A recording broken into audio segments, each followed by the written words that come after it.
Hi, I'm Andre Testa.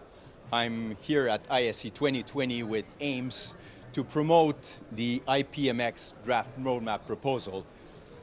At AIMS, the goal of AIMS is to promote the adoption of one set of common standards for AV over IP.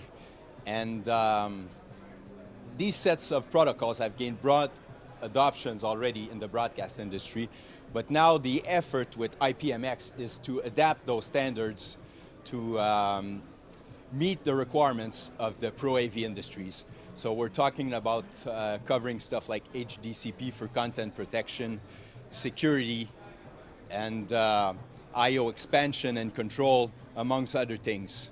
So if you believe that a true open standard is the right and only approach, then join us at AIMS and go visit our website, the aimsalliance.org.